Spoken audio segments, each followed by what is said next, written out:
At the time that Rampage was coming to you, you talked so highly of him, and Fabiano Iha obviously was a very instrumental part of your career coming up. And you know, I'm not whatever Rampage uses the word, he calls me honey baked ham or whatever when I talk good about him. But I want to be very clear about this. There's very few icons. That's one of the reasons why this JAXXON podcast is so successful. It's one of the reasons why I love working with this guy, because he's so humble for as much career success as he's had. Absolutely. So Fabiano Iha is involved. He sees something special in him. The chain that he bought from Home Depot sees something special in him. You saw something special in him. What was it about him that made you say, this guy, no matter win, lose, or draw, is going to be one of the best to ever do it? You ever met a person in your life where you just walked up and you knew you liked them? Yeah, Lloyd, Rampage's friend. And like, you can't put a pinpoint on it right away, but it's everything about it. You feel like this is a trustable person. You feel like this person is a sincere person. You feel like somebody needs an opportunity, and you happen to have the ability to give opportunities, and you only have so many to give out, okay? And this guy is more deserving of it than anybody else. That's how I kind of felt. This guy is deserving of it, and we've got it. Let's run. You know, let's run together. I mean, the guy he fought in his first fight was an Olympic alternate for the Olympics as a wrestler. I mean, he fought a monster. And they told me he was just a kickboxer. Were you scared? No. You didn't care? He didn't know any better. I didn't know any better. He didn't know any better. And by the time he had taken everything he had, and I realized that nobody's ever going to be able to hurt this guy. Okay. I'm like, wow. Can you imagine what he would have done in shape? Bro, I was out of shape. 3 days. I was 21 years old. I had a beer belly for the first time in my life. Yeah. But you took it on 3 days' notice. What do you want? When you don't know you're going to fight, you took it on 3 days' notice. So at the time, MMA, what was the landscape like? Because you were trying to build a career, and there was nothing really to build a career out of to replicate, because MMA wasn't what it is today. So you were going to be a pioneer of your own. I had no idea that MMA was even going to be this big. We were putting bigger crowds in than the UFC at that time. But UFC what was the landscape just like for you? 2,000 people. You know, I saw a sport that had a cult-like Grateful Dead following, okay, that was trying to stay alive.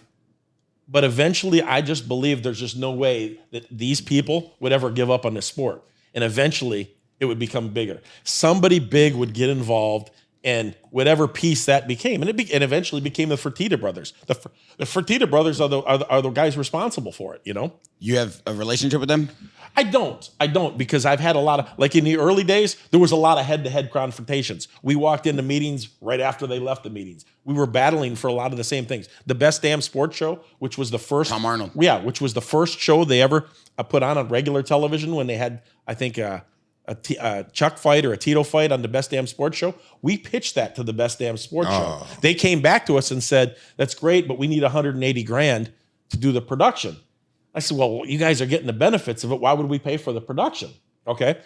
So we came back to them and thought, okay, how much can we turn this into? Okay, we'll pay for half the production. We'll pay for 90 grand. They said, okay, we'll get back to you in 2 weeks. We left. The Fertittas were walking in. They paid $900,000 for the same spot that they offered it to us for 180 grand. Would have signed it on the spot. Wow. Hold on. Yeah. We're getting some crazy MMA history. I can't tell you. Great guess. Rampage is hitting grand slams this week. And I'm not just talking about the chicks he's going home with in the bar. Shut up, man. Hey, back then, was he pulling any chicks back then? Hell no. This guy was always pulling chicks. I mean, there's not an Asian girl on the planet. Asian? There's not. He liked Asians? Liked Asian girls. Wow. Like if you were a guy, and your girlfriend was Asian, you couldn't get anywhere around the room. And it wasn't that he would chase them; they would chase him. Oh, he loved it. I'm telling you. Run, force. Yes. Okay. So you walk in a room, there's 3 Asian girls, he's going home with all 3? How was it? Yeah. So he was unstoppable back then. Unstoppable. On and out of the cage. He's my idol. Yeah. He's my idol. Mine too. Yeah, I mean, like from that standpoint. He told me one time when I met, you go to the Hello Kitty store, you buy something, you bring it to my chick, she's going to be here, and this is what, I'm like, damn, you really got a whole structure of how you keep these girls happy. Hey, I thought he'd show up in a Hello Kitty suit. Yeah. Because he used to do that, right? Where you would dress up with you and your girls and play, right? Did you ever do that? Was that you? No? Why would I have to dress up? I thought you would Twitch live stream with like all the girls. No. Okay. Maybe it wasn't you. So back then he was the man. He was still pulling chicks. To this day, I don't know any different. To this day. Rampage Jackson. Hey, living up to expectations, Quentin. Give us some love. I give it to you, but you don't get it. Oh, I knew it was coming. He always be trying to clown me. That's what. No, I'm not clowning. Okay, let me ask you a question. His first fight that he went to King of the Cage, how did he show up to the fight? Was he crazy and cocky? Was he scared? Was he timid before the fight? He was super quiet. My first fight. Super quiet. We didn't We didn't know there was anything special about him until during the fight we saw a guy that shouldn't have been competitive.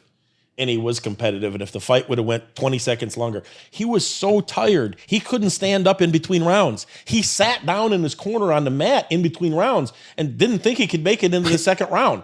And rightfully so. A guy that trains 3 days for a fight shouldn't be able to do it. But there was something inside this man that's not inside of a lot of men in the world. I wish there was more. I mean, I watch the elections right now and it freaks me out seeing that we've gotten so soft worldwide.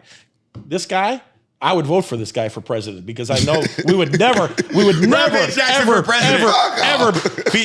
worry about another country anywhere in the world. Who would be VP? That's right. Who would be the VP? Let's think. Who's the hottest Asian chick we could think of? Get off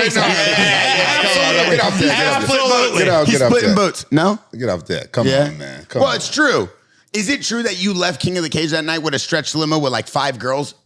I heard you took all the ring girls to a party that night. You guys went to some strip club in Norco on the way home. Is that true? He didn't know what he accomplished that night, but he had won the hearts of every King of the Cage fan there. I can't tell you how many people. Nobody asks about a guy that didn't win his fight. I had like the ringside of King of the Cage, the 800 people were like 40 of my best friends and their 20 best friends each. And that's what it really was. I knew all 800 people, or I knew everywhere where those people bought their tickets at ringside. And like 15 people came up to me after the fight and go, that kid is something special. I said, I know he didn't win tonight, but if you could get him into better shape. I said, well, he took the fight on 3 days' notice, you know. And it was so easy to see. Everybody saw it. I mean, even the interview with Steven Quadros to this day, if I pulled up that interview, I could nail that interview word for word because it was that meaningful.